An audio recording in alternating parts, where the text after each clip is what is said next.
नमस्कार दोस्तों, मैं प्रियंका शर्मा स्वागत करती हूं आपका आपके चैनल शिक्षा अभ्यास पर। अगर आपने मेरे चैनल को सब्सक्राइब नहीं किया है तो नई नई नोटिसों की जानकारी पाने के लिए आप मेरे चैनल को सब्सक्राइब करें, वीडियो को लाइक एंड शेयर करें। तो जैसा कि आप सभी जानते हैं, पिछले साल 2022 में यूपी में टीजीटी और पीजीटी के पद निकले थे लगभग 4163। उन पर आवेदन तो कंप्लीट हो चुके थे, पर अभी तक कोई भी उनकी एग्ज़ाम डेट के बारे में कोई बात नहीं हुई है। क्यों नहीं हुए? क्योंकि जो नया शिक्षा सेवा आयोग का गठन होना है उसमें देरी हो रही है। कैबिनेट से मंजूरी मिलने के बाद भी उसका गठन नहीं हो पाया है। तो उसी से रिलेटेड एक अपडेट मैं आज आपके लिए लेकर आई हूँ। चलिए बात कर लेते हैं अपडेट के बारे में। देख सकते हैं ये न्यूज़पेपर की कटिंग है एक। इसमें अब अगले साल ही शुरू हो सकेंगी शिक्षक भर्ती। कैबिनेट से मंजूरी के बाद भी नए शिक्षक सेवा आयोग के गठन में देरी। कैबिनेट से मंजूरी मिलने के बाद भी सेवा आयोग जो है वो गठन हो ही नहीं सका है। पता नहीं ये कब गठन होगा। इतने दिनों से बच्चे वेट कर रहे हैं, छात्र वेट कर रहे हैं कि इसका गठन हो तो शायद परीक्षा जो है वो कंडक्ट कराई जाए आपकी, पर इसके गठन के बारे में कहीं कुछ पता नहीं है। यहाँ तक कि ये भी नहीं पता है कि इसका कार्यालय कहाँ होगा। आप इसमें देख सकते हैं अध्यक्ष और सदस्यता की नहीं हुई नियुक्ति, कार्यालय का भी पता नहीं, कार्यालय कहाँ इसका बनाया जाएगा उसका भी पता नहीं है।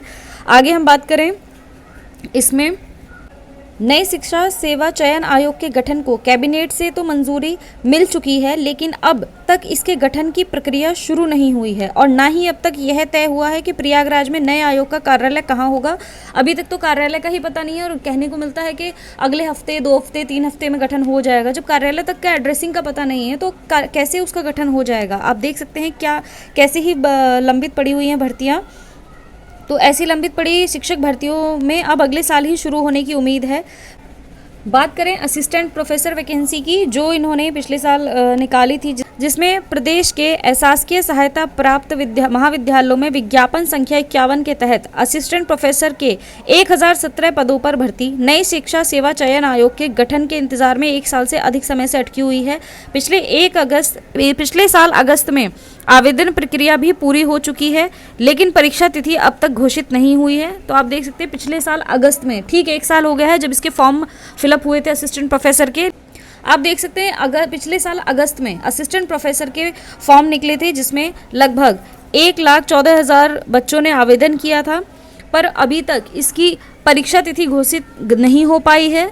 कारण जैसे कि आप सभी जानते हैं, नए शिक्षा सेवा आयोग का गठन नहीं हो पाया है, तो ये भी उसी के इंतज़ार में है। वहीं जो अशासकीय सहायता प्राप्त महाविद्यालयों में टीजीटी और पीजीटी के पद निकले थे, लगभग 4163 पद थे, जिनकी आवेदन प्रक्रिया भी पूरी हो चुकी थी अगस्त में ही, उसकी भी अभी तक परीक्षा तिथि घोषित नहीं हो पाई है। इस भर्ती में लगभग 13 लाख अभ्यर्थियों ने फॉर्म भरा था। और बात करें परिषदीय विद्यालयों की, तो 5 वर्ष से वहाँ पर कोई भर्ती हुई ही नहीं है। सभी भर्तियाँ जो हैं वो नए शिक्षा सेवा चयन आयोग के गठन के बाद ही शुरू हो सकेंगी। आयोग के गठन को कैबिनेट से मंजूरी मिलने के बाद भी अध्यक्ष और सदस्यों की नियुक्ति प्रक्रिया शुरू होगी। इस प्रक्रिया को पूरा होने में वक्त लगेगा, साथ ही अन्य औपचारिकताएं भी पूरी होंगी। प्रयागराज में नए आयोग का नया कार्यालय कहाँ बनेगा यह भी अभी तय नहीं हुआ है। अब आप सोच सकते हैं अभी तक तो यह भी तय नहीं है कि इसका कार्यालय कहाँ पर स्थापित रहेगा, उसकी एड्रेसिंग कहाँ रहेगी। तो आप सोच सकते हैं कि आयोग के गठन में कितना ही समय लगेगा। इन्होंने जो अपना समय बताया वो बताया लगभग 4 माह का वक्त लगेगा, पर आप समझ सकते हैं इस 4 माह को देखते हुए में लगभग 1 साल हो गया है। तो क्या ही कह सकते हैं, आयोग के अस्तित्व में आने के बाद ही लंबित पड़ी परीक्षाओं की तिथियां घोषित हो सकेंगी। ऐसे में लंबित पड़ी शिक्षक भर्तियां अब अगले साल ही शुरू हो सकेंगी।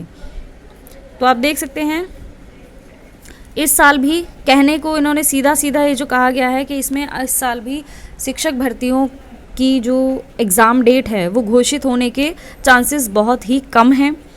तो अब देखिए कब तक ये आयोग का गठन होता है और कब तक ही ये परीक्षा तिथियाँ घोषित हो पाती हैं। अगर आपने मेरे चैनल को सब्सक्राइब नहीं किया है तो सब्सक्राइब करें, वीडियो को लाइक एंड शेयर करें। मिलते हैं ऐसी किसी नई नोटिस और नई नोटिफिकेशन के साथ, तब तक आप अपनी तैयारी जारी रखें।